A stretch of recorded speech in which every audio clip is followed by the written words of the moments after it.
Hello friends, இந்த வீடியோவில் நம்ம ராஸ் அல் கைமா மியூசியம் பற்றி தான் பார்க்க போகிறோம்.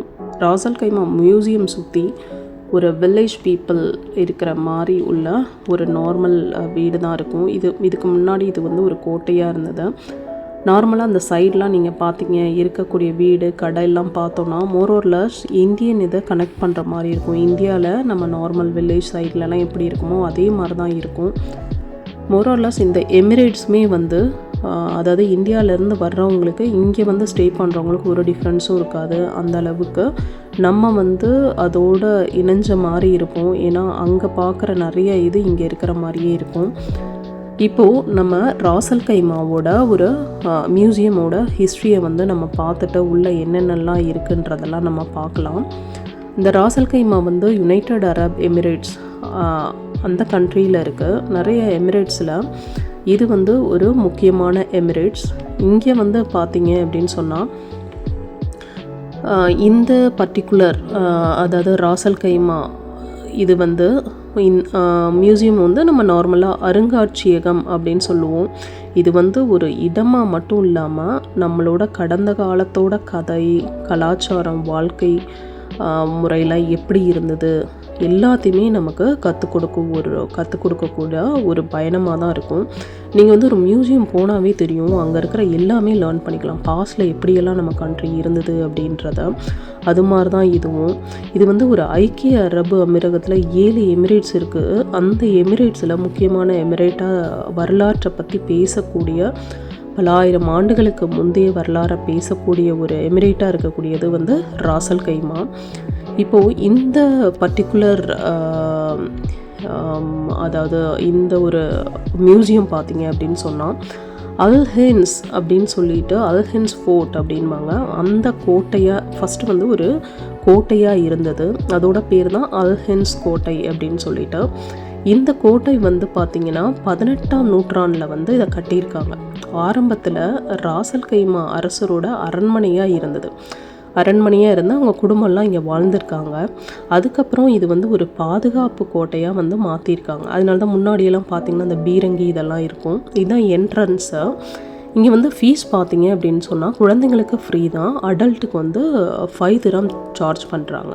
ஓகே, இது வந்து அதுக்கப்புறம் இப்போது அதாவது அரசு அலுவலகமாக இருந்து அதுக்கப்புறம் அருங்காட்சியகமாக வந்து மாற்றிருக்காங்க. மியூசியமாக வந்து இதை கன்வெர்ட் பண்ணியிருக்காங்க.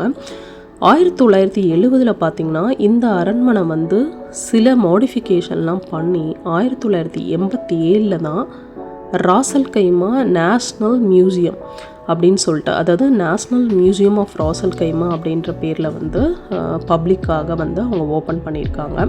இங்கே போய் பார்க்கும்போதே உங்களுக்கு தெரியும், டிஃப்ரெண்ட்டாக இருக்கும். ஒவ்வொரு ரூமும் அதே மாதிரி ஒவ்வொரு பிளேஸுமே வந்து உங்களுக்கு டிஃப்ரெண்ட்டாக இருக்கும். இதில் பார்த்தீங்க அப்படின்னா என்னென்னலாம் தெரிஞ்சுக்கலான்னா அவங்களோட ஹிஸ்டாரிக்கல் செக்ஷன் பற்றி, அவங்களோட வரலாறை பற்றி தெரிஞ்சுக்கலாம். அவங்க என்ன மாதிரி ரிசர்ச்லாம் வந்து பூமியை சார்ந்து பண்ணியிருக்காங்களோ, அதாவது நார்மலாக சொல்லுவாங்களா ஆர்கியாலஜிக்கல் செக்ஷன் அப்படின்னு சொல்லிட்டு, அதெல்லாம் தெரிஞ்சுக்கலாம்.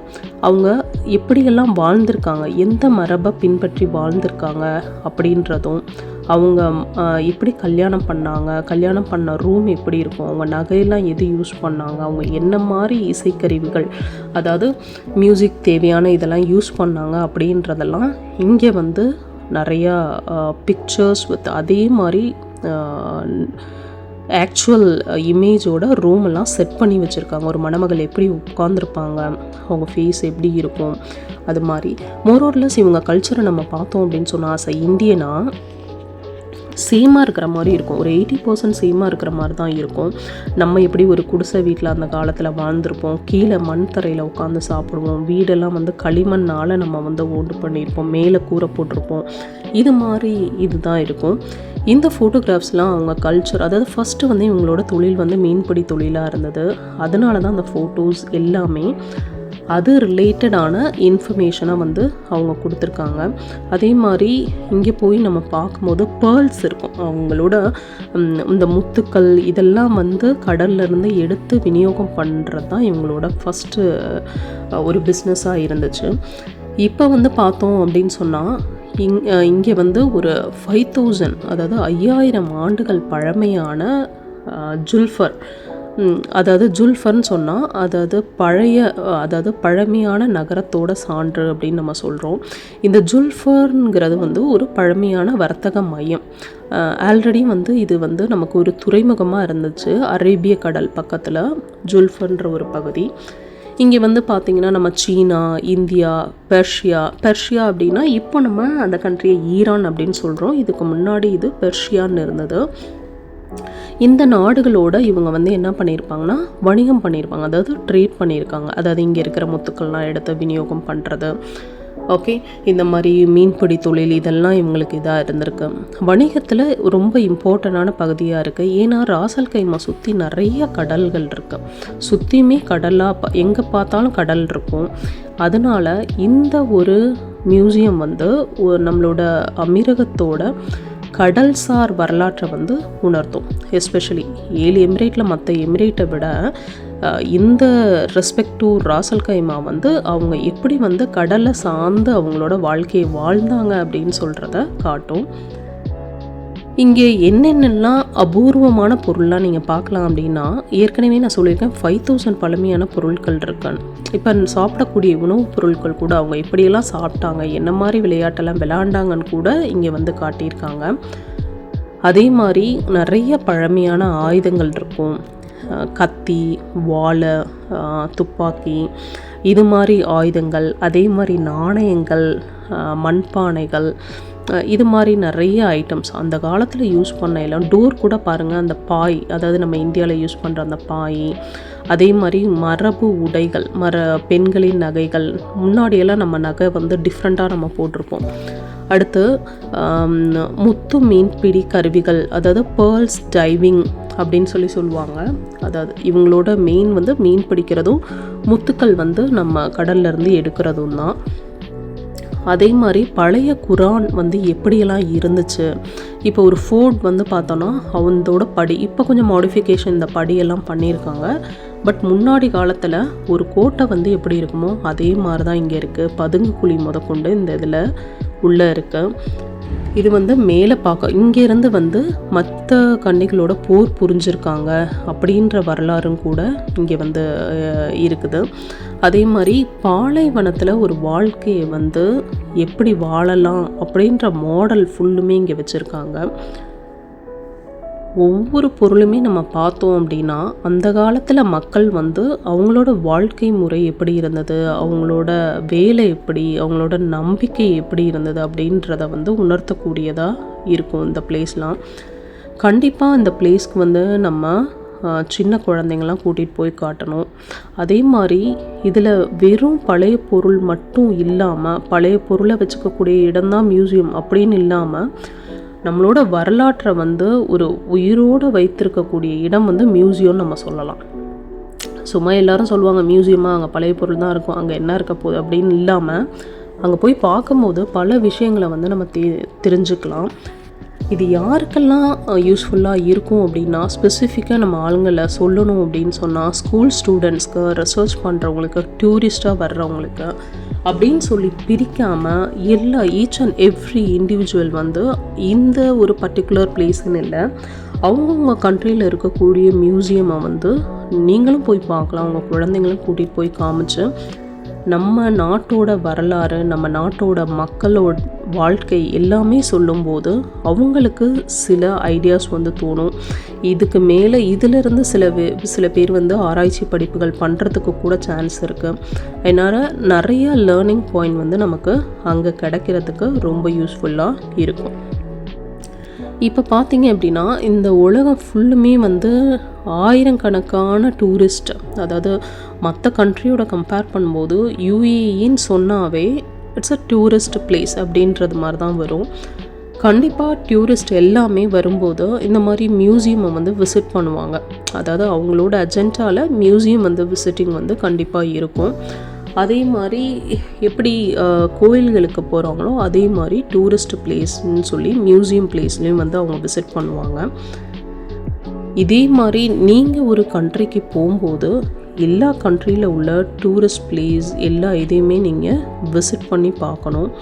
ஒரு நாடை வந்து நம்ம வரலாற்றில் வந்து நினைவில் வச்சுக்கணும் அப்படின்னு சொன்னால் நம்மளோட மியூசியம் வந்து ஒரு இம்பார்ட்டண்ட் ரோல் வந்து ப்ளே பண்ணுது. ஒவ்வொரு மியூசியத்தோட கதைகளையும் பார்க்கும்போது, அதாவது நம்ம வந்து நார்மலாக இந்தியாவில் கம்பேர் பண்ணி பார்ப்போம். இந்த செவரெல்லாம் பார்க்கும்போதே உங்களுக்கு தெரியும் எவ்வளோ வந்து கல்லெல்லாம் பதிச்சு எப்படி இருக்குது அப்படின்னு சொல்லிட்டு. அதே மாதிரி தானிய கிடங்குகள் வந்து இங்கே வச்சுருப்பாங்க. ஒரு தானியத்தை இங்கே பார்க்குறோம் பார்த்திங்களா, எப்படி வந்து ஒரு தானியத்தை வந்து சேமித்து வைக்கிறாங்க. சில மழை காலங்கள்லாம் வரும்போது அது எப்படி நம்ம பாதுகாத்து வைக்கணும், ஒரு பிளேஸ்லேருந்து இன்னொரு பிளேஸ் போகிறதுக்கு எப்படியெல்லாம் அவங்க வச்சுருக்காங்க அப்படின்ற இதெல்லாம் இந்த செவரெல்லாம் பார்க்கும்போதே உங்களுக்கு தெரியும் எவ்வளோ பழமையான வால்ஸ்லாம் வச்சுருக்காங்க அப்படின்னு. அதில் இப்போது அதாவது நம்மளை மாதிரி டூரிஸ்ட்லாம் வர்றதுக்காக ஏசி ஃபிட் பண்ணியிருக்காங்க.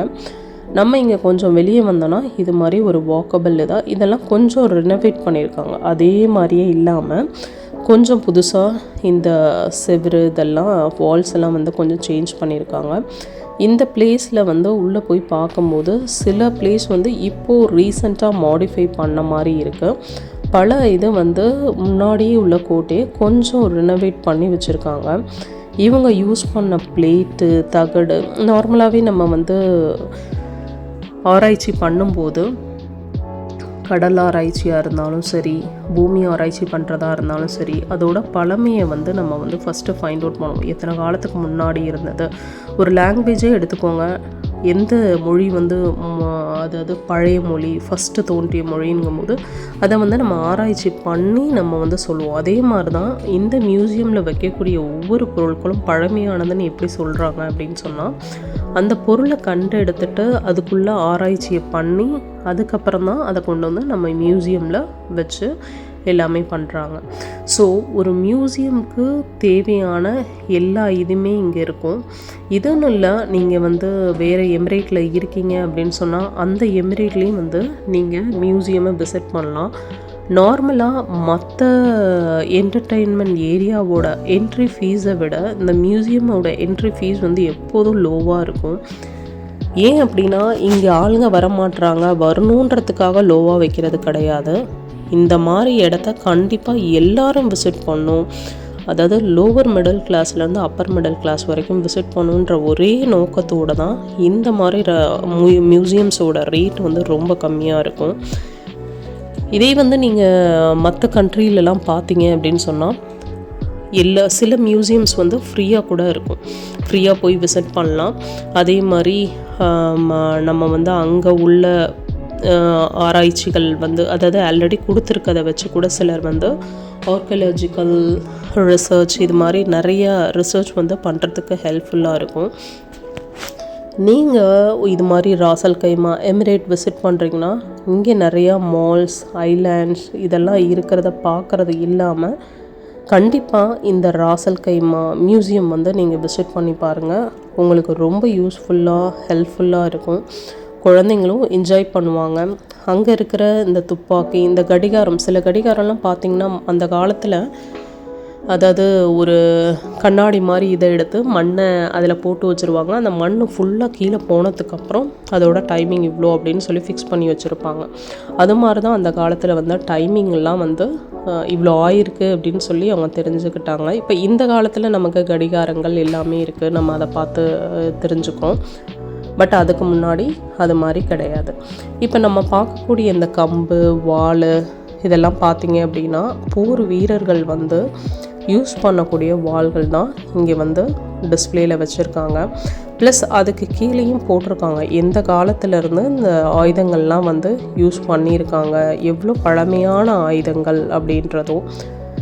இது வந்து நமக்கு வந்து ஒரு ஹெல்ப்ஃபுல்லாக இருக்குதுன்னு பார்த்தோன்னா ஒரு வீடியோக்காக பார்க்குறதா இல்லாமல் எந்த அளவுக்கு பழமையான ஆயுதங்களை யூஸ் பண்ணி அதை எவ்வளோ வந்து ப்ரொடெக்ட் பண்ணி வச்சுருக்காங்க இந்த காலத்துலேயும் அப்படின்றதான். உண்மையிலுமே வரலாற்று சிறப்பு மிக்க எல்லா இதுவுமே பார்த்து என்ஜாய் பண்ணும்போது குழந்தைங்களுக்கு அதாவது ரியலாக சில டைம் வந்து நம்ம வந்து துப்பாக்கியெல்லாம் பார்த்துருக்கவே மாட்டோம், ஃபோட்டோவில் பார்த்துருப்போம், இதெல்லாம் பண்ணியிருப்போம். இது மாதிரி மியூசியம் போகும்போது தான் பிஸ்டல் வந்து எப்படி இருக்கும், ஒவ்வொரு பிஸ்டலோட வெரைட்டி, அதோட அதோட யூஸ் என்ன, அதை வந்து எப்படியெல்லாம் யூஸ் பண்ணலாம், இதெல்லாம் வந்து யாரெல்லாம் யூஸ் பண்ணியிருப்பாங்க அப்படின்ற ஒரு தாட்டை, ஒரு கொஷின் வந்து குழந்தைங்க வந்து நம்மக்கிட்ட கேட்க ஆரம்பிப்பாங்க. இது வந்து உண்மையிலுமே இது வந்து ஒரு புதுமையான அனுபவமாக இருந்தது. நான் நிறைய மியூசியம் போயிருக்கேன், ஆனால் அந்த மியூசியமில் பார்க்காத இங்கே நான் பார்த்துருக்கேன் அப்படின்னு சொன்னால் இந்த மாதிரி பிஸ்டல் உள்ள தோக்கு எல்லாமே பார்த்துருக்கேன். ப்ளஸ் வந்து இது வந்து ஒரு டிஃப்ரெண்ட்டாக இருந்துச்சு. ஒவ்வொரு வெரைட்டியும் வச்சு அதுக்கு என்ன பிஸ்டல் யூஸ் பண்ணுவாங்க அப்படின்றது கொண்டு கொடுத்துருக்காங்க. அதே மாதிரி ஒரு கல்யாணத்துக்கு எப்படி வந்து வீட்டுக்கு போய் ஒரு பொண்ணை வந்து அழைப்பாங்க, அவங்க எப்படியெல்லாம் இருப்பாங்க, என்ன ட்ரெஸ் பண்ணுவாங்க, அந்த ட்ரெஸ்ஸிங் கொண்டு அவங்களோட டேபிள்ஸ், அவங்க வந்து என்ன மாதிரி நகைகள்லாம் கொடுப்பாங்க பெண்ணுங்களுக்கு, அவங்க என்ன மாதிரி நகை வந்து அணிவாங்க அப்படின்றது ஃபுல்லுமே டிஸ்ப்ளே பண்ணி போட்டிருக்காங்க. அவங்க ரூம் முதற்கொண்டு அவங்க என்ன மாதிரி ட்ரெஸ் யூஸ் பண்ணுவாங்க, எந்த மாதிரி வீட்டில் இருப்பாங்க, எவ்வளோ பணக்காரங்களாக இருந்தாலும் அவங்க ஃபாலோ பண்ணக்கூடிய உணவு முறையிலேருந்து உடையிலேருந்து எல்லா இதுவுமே அவங்களோட ட்ரெஸ்ஸிங் சென்ஸ், அதாவது இது மாதிரி தான், அதாவது கண்ணெல்லாம் மூடி தான் அவங்க இருப்பாங்க. நிறைய முஸ்லீம்ஸ் நம்ம பார்த்துருக்கோம். அதில் இவங்களோட ட்ரெஸ்ஸிங் சென்ஸ் வந்து என்டையர்லி டிஃப்ரெண்ட்டாக இருந்துச்சு. அதே மாதிரி ஒரு கல்யாணம்னா வீடை வந்து எப்படி அலங்காரம் பண்ணியிருப்பாங்க அப்படின்றது முதற்கொண்டு ஈச் அண்ட் எவ்ரி ஸ்டெப் வந்து அப்படியே வச்சு காட்டியிருக்காங்க. ஒரு கல்யாணத்துக்கு அவங்க எப்படி வந்து ஃபுட் ப்ரிப்பேர் பண்ணுவாங்க, எந்த மாதிரி பாத்திரங்கள் யூஸ் பண்ணுவாங்க அப்படின்ற எல்லா டீட்டெயிலுமே வந்து இங்கே தத்ரூபமாக காட்டியிருக்காங்க. கண்டிப்பாக இது வந்து பார்க்கக்கூடிய எல்லாருக்கும் ஒரு புதுமையானதாக இருக்கும். இது எதுக்கு எல்லாமே வந்து நம்ம வந்து வீடியோவில் இப்படி காட்டியிருக்கோம் அப்படின்னு சொன்னால், இதுக்குள்ளே இவ்வளோ பழமையான ஐட்டம்ஸ் இருக்குது. ப்ளஸ் மியூசியம் வந்து என்டையர்லி டிஃப்ரெண்ட்டாக இருக்குது. எல்லோரும் இதை வந்து போய் விசிட் பண்ணணும் அப்படின்ற ஒரே காரணத்துக்காக தான். இதில் வரலாறையும் நம்ம சொல்லியிருக்கோம், மியூசியம்குள்ளே இருக்கக்கூடிய எல்லாத்தையும் நம்ம காட்டியிருக்கோம். இது உங்களுக்கு உண்மையிலுமே ஒரு பிடிச்ச ஒரு என்டர்டெய்னிங்கான வீடியோவாக இருக்கும்னு நினைக்கிறேன். நம்ம வந்து ஒரு 18 மினிட்ஸ் போட்டிருப்போம் அந்த வீடியோ. கண்டிப்பாக உங்களுக்கு யூஸ்ஃபுல்லாக இருக்கும். நீங்கள் கண்டிப்பாக ராசல் கைமா போகும்போது இதை விசிட் பண்ணுறதுக்கு ஹெல்ப்ஃபுல்லாக இருக்கும் அப்படின்னு சொல்லி நினைக்கிறேன். இது வந்து பிடிச்சிருந்துச்சு அப்படின்னு சொன்னால் நீங்கள் எல்லாருக்கும் ஷேர் பண்ணணும். அதே மாதிரி யாரெல்லாம் ராசல் கைமா விசிட் பண்ணுறீங்களோ, இது வந்து ரொம்ப மினிமம் காஸ்ட்டில் இருக்கக்கூடிய மியூசியம். ஸோ கண்டிப்பாக விசிட் பண்ணி நீங்கள் என்ஜாய் பண்ணணும். உங்கள் குழந்தைங்களை நீங்கள் இங்கே கூட்டிகிட்டு வர்றீங்க, இல்லை இங்கே படிச்சுட்ருக்காங்க அப்படின்னு சொன்னால் வெக்கேஷன் டைமில் இந்த மாதிரி மியூசியம்மை வந்து நீங்கள் கூட்டிகிட்டு போய் காட்டலாம். அது உங்களுக்கு ஹெல்ப்ஃபுல்லாக இருக்கிறத விட குழந்தைங்களுக்கு ரொம்ப ஹெல்ப்ஃபுல்லாக இருக்கும். அதே மாதிரி ஸ்கூலில் பார்க்கக்கூடிய ஏதாவது டீச்சர்ஸ் ப்ரொஃபஸர்ஸ் இருக்கீங்க அப்படின்னு சொன்னால் நீங்கள் சஜஸ்ட் பண்ணலாம். இது மாதிரி பிளேஸ்க்கு வந்து ஸ்டூடெண்ட்ஸ் வந்து போய் விசிட் பண்ணுறதுக்கு ஹெல்ப்ஃபுல்லாக இருக்கும்னு. எல்லாருக்கும் பிடிச்சிருந்துச்சு அப்படின்னு சொன்னால் லைக் பண்ணி ஷேர் பண்ணுங்கள். ஓகே, கண்டிப்பாக விசிட் பண்ணுங்கள். தேங்க்யூ ஃப்ரெண்ட்ஸ், தேங்க்யூ ஃபார் வாட்சிங் திஸ். பை.